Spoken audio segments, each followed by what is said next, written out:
We continue our coverage now of the death of a woman who was seeking asylum here in Canada.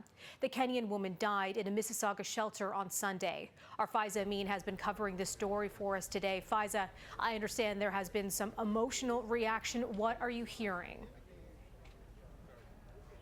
Melissa, her name was Delphina Ngigi. She died just days after arriving to Canada. This is just part of the group that came here to speak about Delphina and how she was actually waiting for shelter space at this building here beside me, but she had to wait hours outside. They tell me that she came from Kenya and now 4 kids are without their mother. She is the second death of an African migrant that has been hitting communities across the GTA hard. We learned that through the African Canadian community, along with advocates who today are making yet another appeal to governments to address what they say is just a growing crisis. They're calling for the government to investigate Delphina's death, they say she spent 7 hours waiting outside in the frigid cold to be admitted to the Dundas shelter here in Mississauga. Peel Region confirms to CityNews that the Kenyan woman ended up sleeping indoors that day, but the next day she experienced a medical emergency. She was taken to hospital where she later died. Back in November, a Nigerian asylum seeker passed away while sleeping in a tent. The group say they had warned governments this would happen. I was tasked today to speak about the mood in our community, and as I paused there, I was just looking at the mood in my own heart. It is grief, it is anger, it is despair, it is questioning, a lot of questions. When is this going to be a priority? In Africa, we say, am I going to walk naked on the street so you can get my attention? We feel like we have done that already.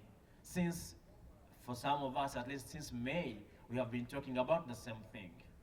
It is unthinkable, though it is true, that such an event can still happen 7 months down the road. So yet another passionate appeal to different levels of government who these organizations say that governments have made promises, but those promises have not been kept. Brampton Mayor Patrick Brown calling this a humanitarian crisis, saying that asylum seekers are falling through the crack.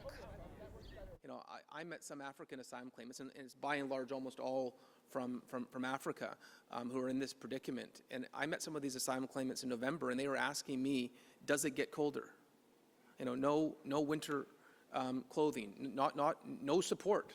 You know, if Canada wants to be that welcoming country and they broadened, you know, the requirements, the basic responsibility of the government of Canada is to make sure that someone comes to Canada to, you know, pursue that Canadian dream, that they're not left abandoned to fall through the cracks and sleeping outside in winter, and that's happening right now. So we need more help, and my worry is that the tragedy we saw last weekend, which, you know, there was a medical issue as well there that you know, complicated it. I'm worried there's going to be more tragedies.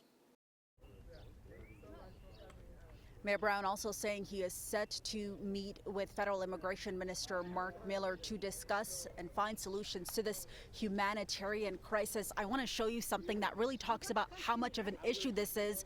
Just steps away from the shelter here and across the parking lot, there are maybe a dozen tents here with people who also spoke to us throughout this press conference about the struggles they've been facing, about trying to find shelter space, about trying to find accommodations and getting access to resources. And the groups here saying that this is an issue across the greater Toronto area, and that is the reason why you not only heard from organizations who are based here in Peel Region, but also in Toronto and other parts of the GTA, Melissa. As these calls are getting louder and louder, the groups are calling on immediate government interventions. Grief, anger, and despair expressed today in Mississauga. Certainly follow-ups to come on this. We will be touching base with you again, Faiza. Thank you.